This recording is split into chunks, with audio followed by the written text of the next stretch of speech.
Welcome to the Tablet Advertising Professionals Podcast, episode number 6, Tablet Newspapers and Magazines.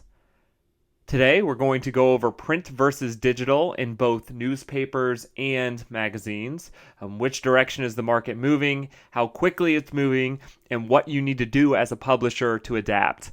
We're also going to go over digital newspapers. What are the different companies out there doing? Are they using HTML5? Are they using apps? Or what's going on? And digital magazines. Is interactivity important? Should users need to download them? Are PDFs sufficient? Should they be web-based? Should they be app-based? We'll be going over all of that today. So first of all, print versus digital.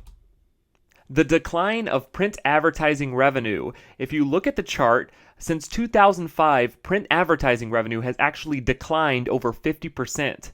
In 2003, it started out at around 46 billion and gradually increased until about 2005, and then it dropped and dropped and dropped with an incredible decrease from 2008 to 2009.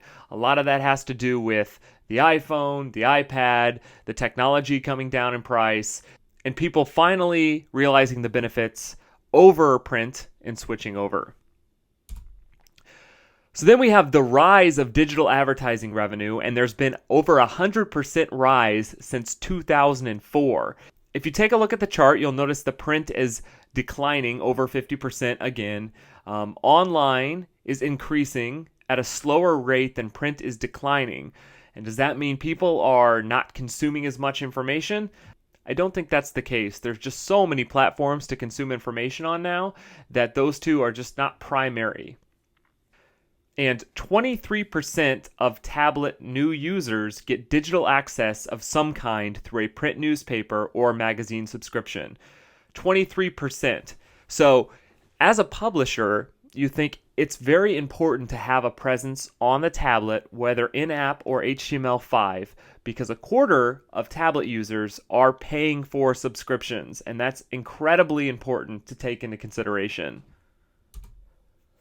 So apps versus web-based papers. There's a lot of pros to each. Apps are a little bit snappier. They're native.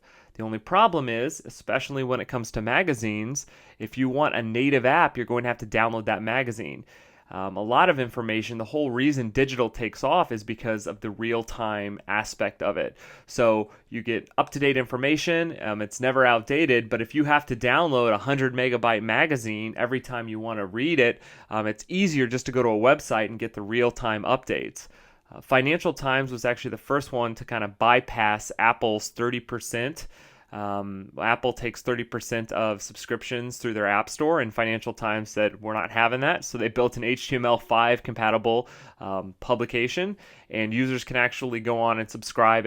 It's formatted for the tablet. It works on all different types of tablets and across multiple devices and smartphones.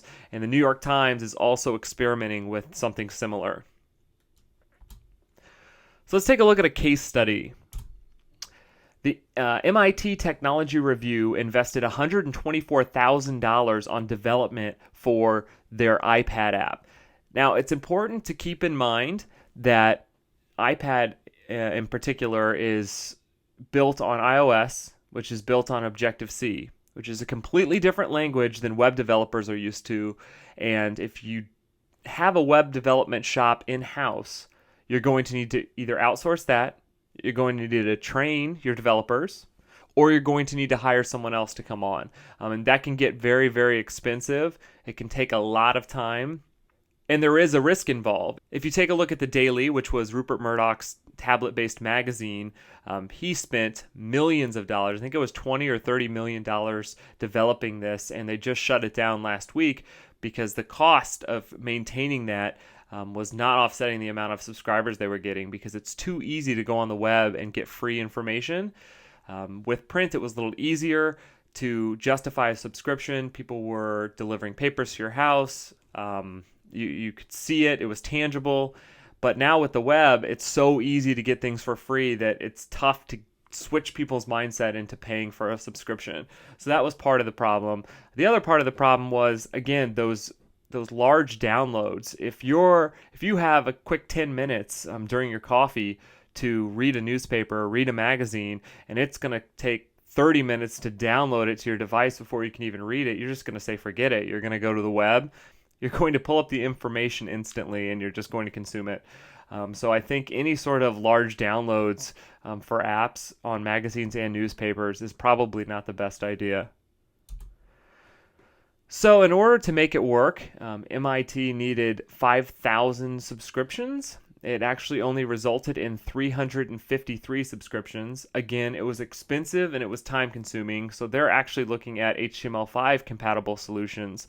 One of the things in developing apps, you have Android with all the different screen sizes. You got to develop for Android, you've got to develop for iPad, you've got to develop for Windows. I'm talking about Windows Surface. We'll see how the traction gets on that. But anyway, so you're developing for all these different devices, whereas if you develop HTML5 compatible website that formats automatically to all these different screen sizes with responsive design, then you're really, really looking at a one-size-fits-all solution. And the good news is a lot of HTML5 components are actually based on different languages that your developers probably are already familiar with, so you won't need to outsource it. So next episode, we're going to be looking at Black Friday tablet sales. Was it the hottest item that everyone expected? We're going to look at everyone's Christmas lists, adults and children, and see what the hottest tablets are this year. And we're going to take a look at the holiday shopping on the iPads. We all know that internet shopping this year has skyrocketed once again, but how much of that was done on iPads and how much of that was done on the desktop? Remember to connect on our LinkedIn group, follow us on Twitter, join our Facebook fan page, or just go to tabletadvertisingpros.com, sign up for the newsletter, and get all the latest updates on the Tablet Advertising Professionals group. Until next week, have a great weekend, enjoy the holidays, and we'll talk to you soon. Thanks.